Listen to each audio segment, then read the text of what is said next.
Aray! Tay, masakit po! Kayanin mo yan! Para ka namang hindi Ilocano eh! Ano ka ba, Ray? Saglit lang ito, parang konting tusok lang ng karayom. Aray! Nawalan ng malay si Tari, tila ba hindi nito kinaya yung mga ginagawang panggagamot sa kanya ng biyanan ng kanyang kuya. Oh, anong nangyari sa'yo, Ray? Kahina naman. Ganyan ba ang mga manggagamot ng Ilocano? Hindi, biro lang. Sigit matulog ka muna ng mahimbing, ha? At mamaya, siguradong gigising ka na.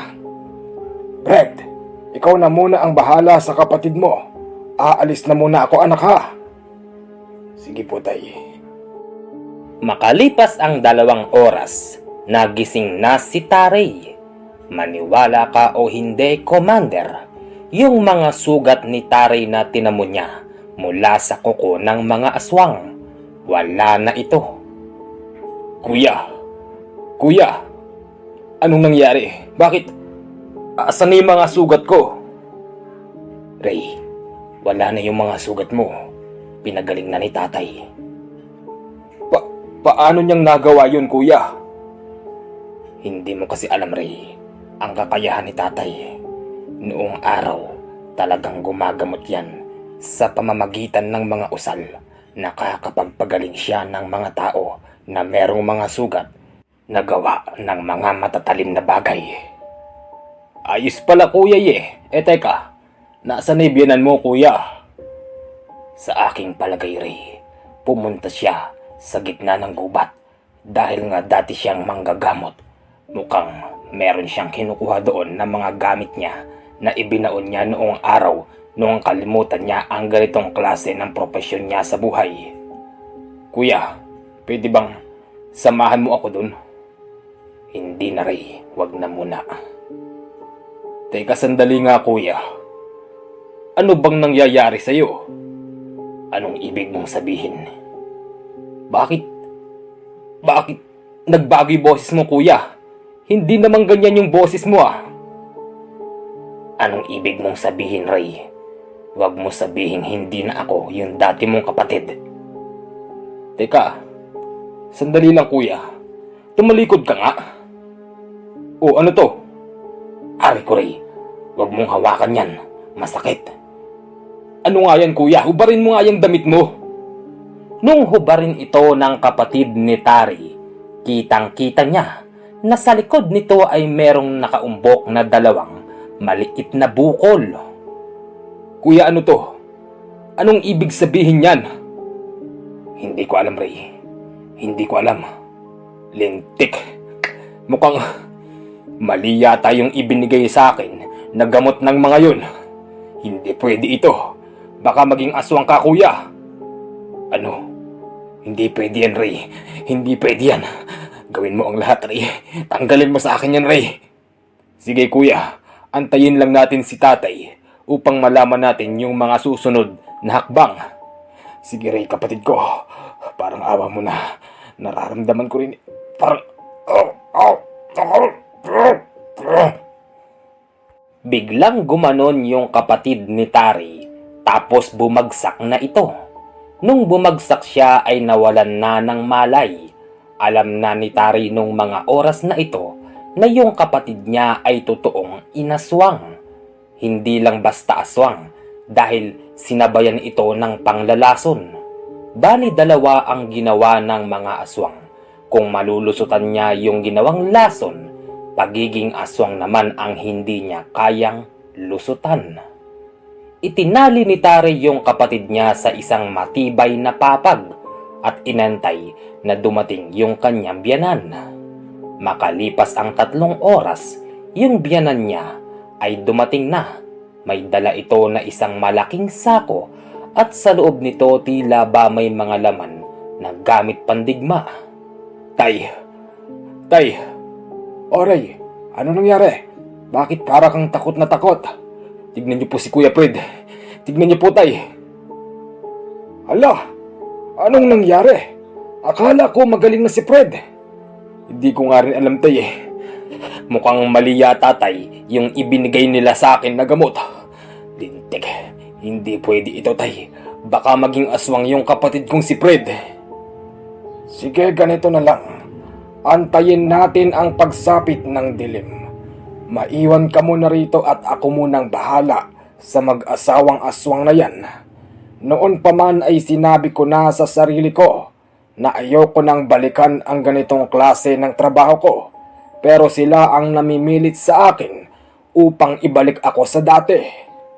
Magiging berdugo na naman ako ng mga aswang. Talaga po? Oo, Ray, totoo yan. Bantayan mo ang iyong kapatid. Wag na wag kang aalis dito dahil malamang mamayang gabi ay pupunta rito yung ibang mga kalahi nun. Dito sa amin sa Bicol, sa panahon na ito, ay marami pa rin nakatira dito na mga aswang. Pero karamihan, yung iba ay dayuhan na lang. At yung iba, dito na namumuhay ng maayos. Bumabalik lang sila sa ganyang klase ng trabaho na kung sakaling meron silang gustong patayin o kaya naman ay gusto nilang kumain na hilaw na karne ng tao. Tay, baka naman ho po pwedeng kayo na lang po ang maiwan dito. Ako na lang ang pupunta ron. Hindi pwede, Ray. Nautakan ka na nila nung una eh. Kaya sa pangalawa dapat ako na. Sisiguraduhin ko sa kanila na hindi nila ako maloloko. Tay, maitanong ko lang po. Paano po ang ginawa ninyo? Ba't nawala ho yung mga butas sa katawan ko? Ayan ba? Sa totoo lang, Ray, yung mga ganyang klase ng sugat ay kayang-kaya ko pagalingin. Kahit itanong mo sa iyong kapatid, noong araw, pag meron dito nagpapatayan na mga oragon, pag sila ay nasugatan sa akin tumatakbo. Meron na din akong naging customer dito noon na pulis. Tinamaan siya ng bala sa kaliwang balikat. Nang dahil sa kilala ako bilang nakakapagpagaling ng mga ganon, sa akin sila tumatakbo. Anong klaseng usal po yung ginagawa nyo, tay? Sa ngayon ay hindi ko pwedeng sabihin sa iyo, Ray. Dahil ang totoo niyan, ikaw ay purong kanan, hindi ba? Ako, hindi ako purong kanan. Ano? Ang ibig niyong sabihin, tay? Meron kayong halong kaliwa? Totoo yan, Ray. Ikinalulungkot kong sabihin sa iyo. Pero hindi ito magiging hadlang upang hindi tayo maging magkaibigan. Ayokong dumating ang araw na tayong dalawa ang magkalaban pero hindi mangyayari ito, Ray. Tandaan mo yan. Pangangalagaan ko ang aking kakayahan at hindi kita kailanman uusigin sa iyong kakayahan bilang kanan. Kung ano ang kaya mo at kung ano ang kaya ko, mananatiling lihim na lang ito sa bawat isa. Aasa ako, Ray, na hindi mo ako uusigin sa aking mga kakayahan. Tamang meron akong halong kaliwa, pero kinailangan ko lang ito upang mailigtas ang buhay ko noong araw nang dahil sa nasabingit na ako ng kamatayan. Ganun po ba? Sa bagay, siguro po ay hindi nyo na masisisi yung inyong sarili nang dahil nga nasa bingit na kayo ng kamatayan, kailangan nyong haluan ng kaliwang orasyon yung ginagawa nyong pakikipaglaban. Tama po ba? Tamang-tama. Hindi ka nagkamali, Ray, sa sinabi mo. Anong oras na ba? Sa palagay ko po, tanghali na. Kung ganon, Ray, maiwan ka na lang dito. Aalis muna ako. Dadalin ko itong mga gamit ko at sisimulan ko na ang paghahanap kung saan mang lupalop nagtago yung mag-asawa na yon. Akala ko, hutay, mamayang gabi pa. Anong oras pa lang ho? Yun din ang akala ko, Ray, pero hindi ako pwedeng magtagal dahil nararamdaman ko yung mag-asawa na ito ay siguradong unti-unti na silang lumalayo at pag narating na nila yung lugar na pupuntahan nila, siguradong meron silang gagawin na hindi maganda. Yun ding oras na ito, nagpaalam na yung biyanan ng kuya ni Tari. Siya na lang ang naiwan. Tapos pinagmamasdan niya ang kanyang kapatid. Umiiyak ng palihim si Tari Ayaw niya kasing makita ng asawa ng kanyang kapatid na siya ay napanghihinaan ng loob. Commander, dito po papasok yung dalawang kwento. Kwento ng biyanan ng kuya ni Tari at yung kwento ni Tari nung maiwan siya sa bahay ng kanyang kapatid. Unahin na muna natin yung kwento ng biyanan ni Tari habang ito ay naglalakbay papunta sa bahay ng matanda na gumawa nito sa kanyang kuya. Habang naglalakad yung biyanan ni Tari, batid nito na sa paligid ay merong gustong pumigil sa kanya upang marating yung presensya kung saan man nagmumula yung mag-asawang aswang. Ano? Anong ibig niyong sabihin? Gusto niyo akong pigilan? Baka hindi niyo ako kilala. Oo, matagal na panahon na nung lisanin ko ang ganitong klase ng trabaho. Pero kinakailangan kong ibalik ang aking nasimulan dahil pamilya ko na ang nadadamay dito. Wika ng biyanan ni Tari habang naglalakad. Wala namang sumasagot sa kanya pero kaya siya nagsasalita ng ganun dahil nga alam nito na meron gustong pumigil sa kanya. Maaaring ito ay engkanto o kaya mga laman lupa at iba-iba pang mga klase ng elemento ng kagubatan. Wala naman pala kayong mga silbi. Magpaparamdam kayo pero hindi kayo magpapakita. Sige, dire-diretso na ako sa paglalakad at sabihin nyo sa dalawang mag-asawang yon na malapit ko na silang kitilan ng buhay. Inabot na ng dilim ang paghahanap ng matanda sa presensya ng dalawang mag-asawang aswang hanggang sa narating nito yung isa pang bundok at dito niya natagpuan yung kanilang pinagtataguan. Ang itsura nun, butas-butas na maliit na kubo, tapos sa gilid nito ay merong nagbabantay na sigbin. Eto na siguro yun. Hindi ako nagkakamali. Akala siguro ng dalawang mag-asawang aswang na ito ay matataguan nila ako. Habang papalapit ito doon sa kubo, nakita niya yung nagbabantay na sigbin ay pumasok sa loob ng kubo. Bago pa niya marating yung kubo, lumabas yung dalawang mag-asawang aswang. Nung mga oras na ito ay nakapagpalit na sila ng mga anyo. Anong kailangan mo? Hindi ba ikaw yung biyanan ni Fred? Sa palagay mo, may magagawa ka pa? Wala na. Maraming oras na ang lumipas. Mamamatay na ang iyong manugang na si Fred. Anong gagawin mo rito? Ganun ba? Kahit mamatay ang aking manugang, papatayin ko rin kayong dalawa. Ikaw, patayan na tayo rito ngayon.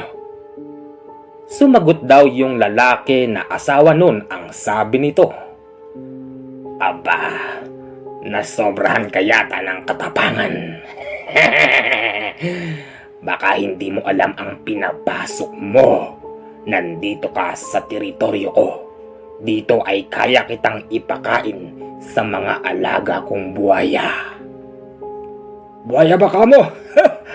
Wala akong pakialam sa alaga mong buhaya. Panoorin mo kung paano ko sila pababaitin. Ganun ba? Sige, subukan mo. Pumito raw yung lalaki na yun at pagpito niya, kitang-kita ng matanda na biyanan ng kuya ni Tari ay merong dalawang buwayang malaki ang lumitaw sa likuran ng kubo. Napakalaki daw nito. Halos nasa 2 dipa raw ang haba niya at yung bilog ng katawan niya ay halos kasing taba ng 2 pinagsama na drum. Ayan ba? Huwag mong ipagmamalaki sa akin yan. Kayang-kaya kong ibaling sa inyo ang kanilang galit. Baka nakakalimutan mo, Pasyo. Nung araw pa ay meron akong kakayanan na magpabait ng mga mababangis na hayop. Ang hindi ko maintindihan sa iyo, Pasyo, kay tinutino ng aking manugang na si Fred, Bakit kailangan nyo itong gawin sa kanya? Masaya pa tayong magkakasama sa handaan at nag-iinuman. Pero bakit? Anong dahilan mo, Pakasyo? Ang totoong dahilan, yung kasing iyong manugang, ay plano niya kaming patayin. Kaya nga pag nalalasing siya, hindi ba alam mo na pinagwawalaan niya kami? Kahit na, Pasyo, hindi ito dahilan upang pumatay ka ng tao. At yung sinasabi mo naman na plano kayong patayin ng aking manugang na si Fred, hindi niya magagawa yon. Tamang lasing siya nung sinasabi niya yon, pero pag matino ang kanyang pag-iisip ay hindi niya alam yung mga ginagawa niya na yon. Heto pa isa, ang hindi mo alam, yung mayabang na si Tari na Ilocanong manggagamot na dumayo rito ay kasamang mamamatay ng kanyang kapatid na si Fred. Ano ka mo? Anong ibig mong sabihin? Ang totoo niyan, nang dahil sa pinabayaan niyang nakabaon sa kanyang mga katawan, yung mga matutulis na kuko ng aming kalahi, unti-unti na siyang pinapatay ng lason ng bagakay. Bagakay ba ka mo? Ang hindi mo alam, naghilom na ang sugat ni Ray sa pamamagitan ng aking orasyon. Kahit na! Akala mo ba ganun kadali alisin ang lason ng bagakay? Hindi mo alam na kahit sabihin pang nagtiklop na ang kanyang mga sugat, hindi mo naman inalis yung mga lason. Inalis ko. Yan ang hindi mo alam. Kaya huwag kang magsalita na pati si Ray ay madadamay. Sinasabi ko lang naman yung totoo eh. Kung ayaw mong maniwala, diwag. Sige mga alaga ko, kainin nyo ang mapanghas na matandang yan. Tapos ang kanyang ulo ay itira nyo. Itatarak ko ang ulo niya dito sa kubo upang piyestahan ng mga kaibigan nating itim na uwak. Masyado ka pang maraming sinasabi. Matapos nito, yung hawak niyang sako na may laman, ibinaba niya ito sa lupa, sabay hinugot yung matulis na itak. Napakatulis daw ng itak na to, at base sa biyanan ni Tari, marami na raw itong aswang na pinutulan ng ulo. Ano yan? Gulok? Bakit? Sa akala mo mapapatay mo kami sa pamamagitan ng gulok na yan? Kami ang mga lahi ng aswang na hindi basta tinatalaban ng anumang bagay na matatalim. Yan ang hindi mo alam. Ay nako, ang hirap naman pala makipaglaban sa mga aswang na ito. Akalain mo ay hindi pala uubra sa kanila yung gulok na ito. Ngayon bibigyan kita ng kaunting kaalaman. Alam mo ba ang gulok na ito? Noong araw ay marami na itong pinutulan na aswang. Kung inaakala mo na ordinaryo lang ito, dyan ka nagkakamali. Mabilis na sumugod yung matanda. Sinugod niya yung dalawang aswang. Paglapit niya rito, inakala talaga ng mga aswang na yun ay hindi sila tatalaban ng gulok na napakamatulis. Tapos nung tamaan sa liig yung lalaking aswang, kitang-kita ng asawa niya na tumilapon ang ulo nito sa tabi ng buwaya. Kitang-kita rin ng matanda kung paano kainin ng buwaya yung ulo ng aswang.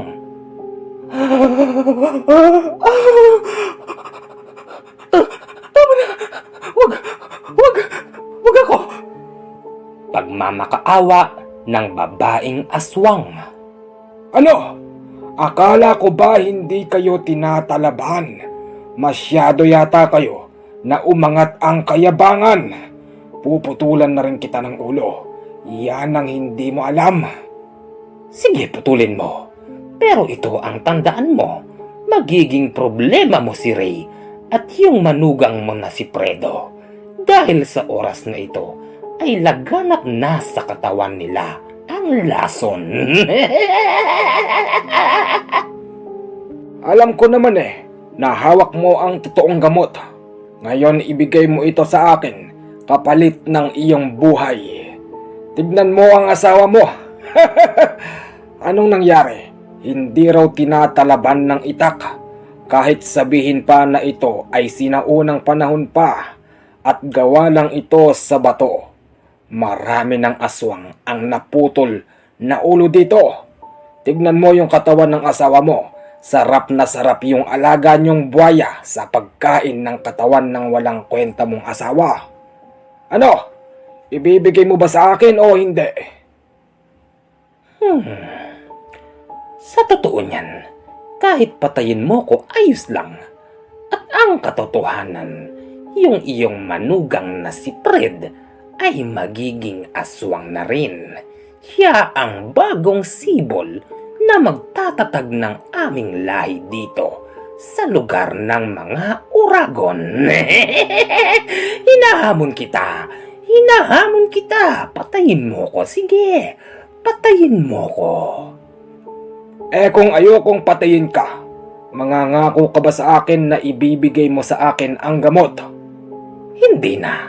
Kagaya ng sabi ko sa'yo, ang aking asawa ay pinatay mo. Handa na rin akong sumunod sa kanya. Wala nang silbi ang aking buhay. Sige, hinahamon kita. Patayin mo ko. Tanggalin mo ang ulo ko ngayon na. Hindi. Ayoko. Akin na muna ang gamot. Ibigay mo muna sa akin yan at ibibigay ko rin sa iyo ang karampatang parusa na hinihingi mo. Akin na yan!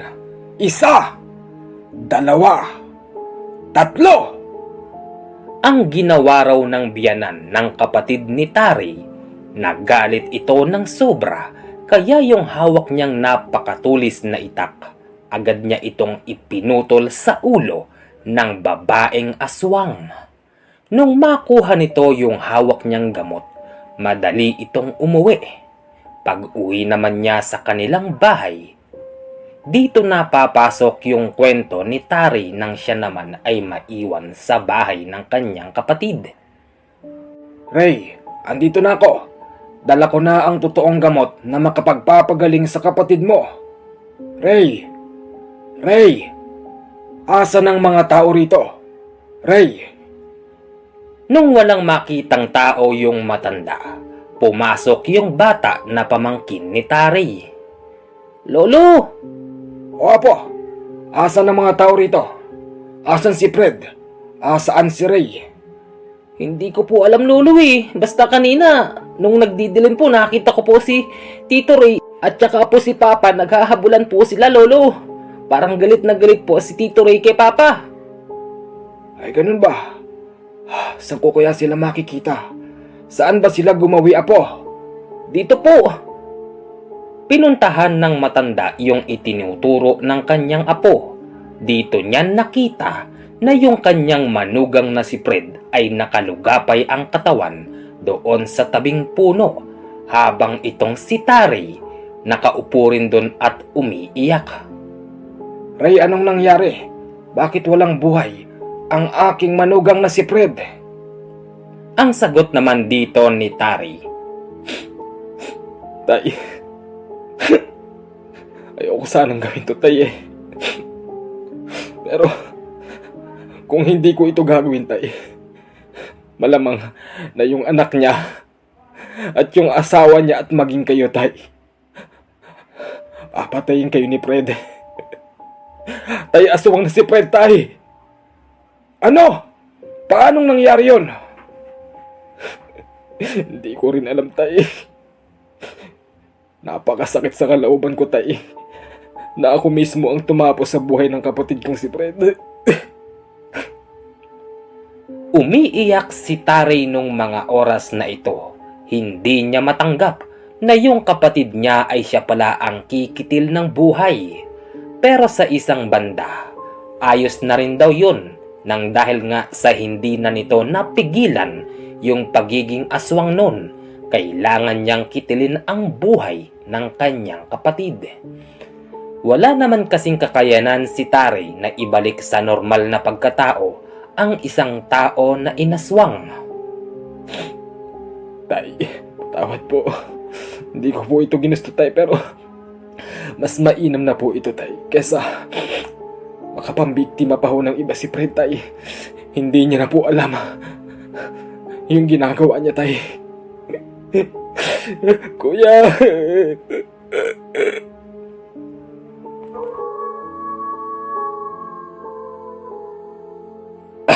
Ito na po yung sinasabing paghihiganti ng aswang. Dahil yung kuya po ni Tari ay naging aswang at ang masakit po rito, siya pa mismo ang kumitil ng buhay nito. Pero alam nyo ba, sa part na yun, para tuloy akong naging artistang iyakin. Ay, voice actor na iyakin Ayos ba? Mukhang oo yata Kayo na po bahalang husga. Okay po, babatiin ko po yung mga nag-comment sa aking video kahapon. Tignan nyo po, baka naririto yung mga pangalan nyo, okay? Binabati ko po ng magandang araw si Banji Pedrosa, Mark Lace, Notski Dagsaan, JB Disendario, and Charis Palek, Jennifer Shields, J. Palo, Regine Nalyas, Bin Rebs, ang hirap ng basahin, sorry po JB Bandoha, Angelito Barut, Burnlight, Love and Sadness, Marian Ide, Malayang Amihan at si Jason Sibal. Milagrosa Luc, Aliana, Arman Amarante, Sandra Herrera, Jun Sismundo, Aida Aplacador, Jenny Seni Gonzales, Norlin Picache, Leo Urbano Isnardo Talon, Aniseta Channel, Aldrin Jimenez, Arman Steve Lacamura, Maya Lori, Raydi Guzman, Edmar Wigan, Jetro Pin, Florencia Di Guzman, Julio Stade, Catherine Tamula, Catalina Trasper, Resaluz Dantes, Chorix Otribus, Sandy 07, Jenny B. Barrientos, Malidon Asmi.